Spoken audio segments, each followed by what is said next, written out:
Good evening everyone. Finally আগামীকাল result out হচ্ছে। কম বেশি সকলেই ডব্লিউবিএমসিসির ওয়েবসাইটে গিয়ে নোটিশটা ডাউনলোড করে নিয়েছো হয়তো, যেটা আজকে রেজাল্ট বেরোনোর কথা ছিল, অর্থাৎ 2 তারিখ দুপুর 2টোর পর।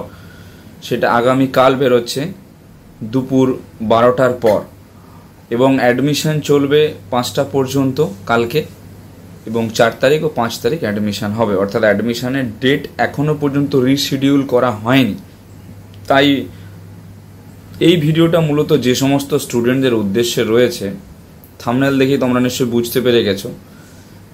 ব্যাংক গ্যারান্টি বা ব্যাংক বন্ড ওয়েস্ট বেঙ্গলে ফার্স্ট রাউন্ডের জন্য স্টেট কোটা বা ম্যানেজমেন্ট কোটা প্রাইভেট কলেজে যারা কাউন্সেলিং করাচ্ছ এবং অ্যাডমিশন যারা নেবে চিন্তা ভাবনা করছো, তাদের উদ্দেশ্যে বলবো, কলেজে রিপোর্টিং করার আগে যদি তোমরা আমাদের সঙ্গে কনসাল্ট করো, আমরা কিন্তু ব্যাংক গ্যারান্টি ছাড়া অর্থাৎ উইথআউট ব্যাংক গ্যারান্টিতে ম্যানেজমেন্ট কোটা এবং স্টেট কোটা দুটোতেই অ্যাডমিশন করিয়ে দিতে পারবো।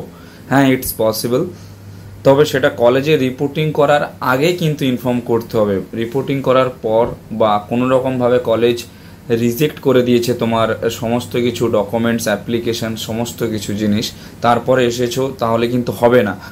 অর্থাৎ রিপোর্টিং করার আগে যদি তোমরা আসো, তবেই কিন্তু আমরা উইথআউট ব্যাংক গ্যারান্টি বা উইথআউট ব্যাংক বন্ডে অ্যাডমিশন করে দিতে পারবো। এবং যারা ম্যানেজমেন্ট কোটাতেও অ্যাডমিশন নিচ্ছ, সেই ক্ষেত্রে একটা প্লাস পয়েন্ট কি, কলেজের কিছুটা ফিস নেগোসিয়েশনের কিন্তু ব্যবস্থা করা যেতে পারে যদি তোমরা রিপোর্টিং করার আগে আমাদের ইনফর্ম করো। কারণ ফার্স্ট রাউন্ডের ক্ষেত্রে এটাই শেষ সুযোগ, ইনফর্মটা করতে হবে। ইনফর্মটা যদি করো তবেই কিন্তু সুবিধাগুলো বেরোবে, নাহলে সুবিধেগুলো কিন্তু বেরোবে না। তো এই ছোট্ট একটা ইনফরমেশন তোমাদের সকলের উদ্দেশ্যে দেওয়ার কথা ছিল আমাদের পক্ষ থেকে, যেটা আমরা জানিয়ে দিলাম। তো বেস্ট অফ লাক। যাদের ফার্স্ট রাউন্ডে অ্যালটমেন্ট লেটার আসছে না, তাদের উদ্দেশ্যে বলবো সেকেন্ড রাউন্ড, থার্ড রাউন্ডে ওয়েট করো, অটোমেটিক্যালি চলে আসবে। কারণ এইবারে স্কোরের যে হাইপটা আছে সেটা হচ্ছে স্টেট কোটার ক্ষেত্রে, ম্যানেজমেন্ট কোটার ক্ষেত্রে অতটা হাইপ নেই। কেমন? ব্যাস সেটা এইটুকুই। আর অ্যাডমিশন রিলেটেড কারো কোনো কোয়ারি থেকে থাকলে তোমরা আমাদের কল বা হোয়াটসঅ্যাপ করতে পারো। Thank you.